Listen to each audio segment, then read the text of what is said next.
திக் விஜயம் எனப்படும் போர் நடவடிக்கைக்கு மாற்றாக அசோகர் கண்டுபிடித்த தர்ம விஜயம் பற்றி தெரிந்து கொள்ளலாமா?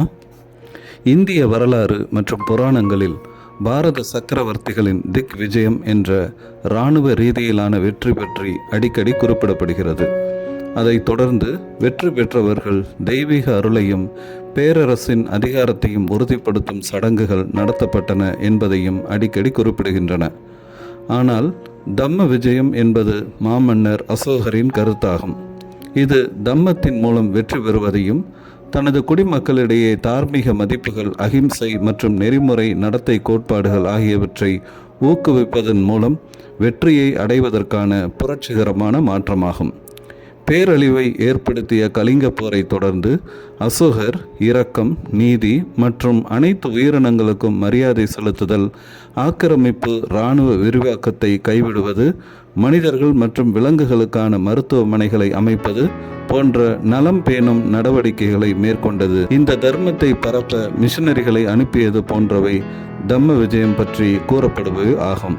பொ.க.மு. 261 ஏற்பட்ட கலிங்க போர் பெரும் உயிரிழப்புகளையும் துன்பங்களையும் விளைவித்தது. இப்போர் அசோகரை மிகவும் வருத்தப்படுத்தியதாம். இதனால் ஏற்பட்ட அதிர்ச்சி அசோகரை திக் விஜயத்தை கைவிட்டு அஹிம்சை வழியிலான தம்ம விஜயத்தை ஏற்றுக்கொள்ள வழிவகுத்தது. பௌத்தத்தில் தம்ம விஜயம் என்பது தர்மத்தின் ஒழுக்கத்தை குறிக்கிறது. மகாயான பௌத்த சூத்திரங்களின் தொகுப்பு எனப்படும் ககநகஞ்சம் வரி பிரச்சாவின் மகா சம்சனி பாடத்தின் 8வது அத்தியாயத்தில் இதை பற்றி குறிப்பிடப்படுகிறது. அசோக மன்னரின் தம்ம விஜயம் என்ற கருத்து தம்மத்தின் மூலம் வெற்றி என்பதை குறிக்கிறது.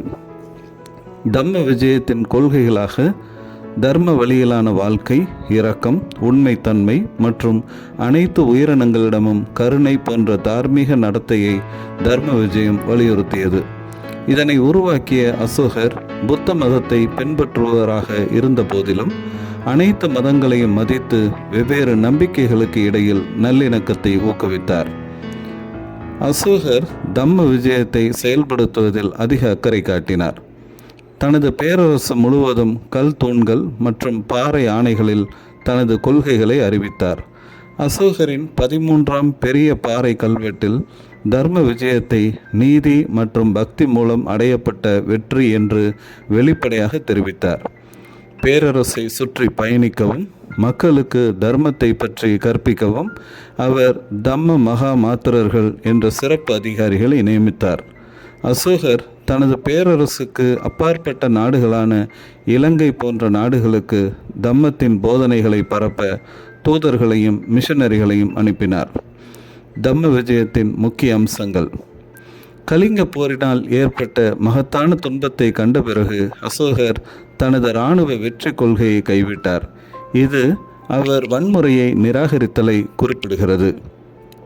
அகிம்சை, சகிப்புத்தன்மை மற்றும் அனைத்து உயிரினங்களின் நலன் ஆகியவற்றின் அடிப்படையில் தார்மீக மற்றும் நெறிமுறை நிர்வாகத்தை பரப்புவதற்கு அவர் தனது ஆட்சியை அர்ப்பணித்தார். இதன் மூலம் நெறிமுறைகள் மற்றும் ஒழுக்கத்தை மேம்படுத்துதலை அவர் வலியுறுத்துகிறார்.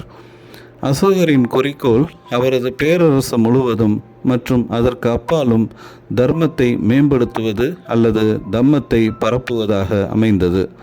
வலிமையின் மூலமல்ல, மாறாக அமைதி மற்றும் ஒழுங்கை நிறுவுவதன் மூலம் வெற்றியை அடைவதையும் அமைதியான ஆட்சியையும் நோக்கமாக கொண்டது.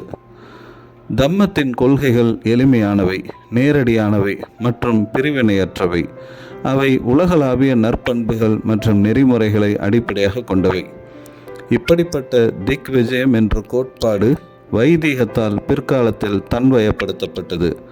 ஆம், பண்டைய இந்தியாவில் திக் விஜயம் என்ற சமஸ்கிருத வார்த்தை தார்மீக சூழலில் 4 பகுதிகளையும் கைப்பற்றுதல் என்ற பொருள்படும்.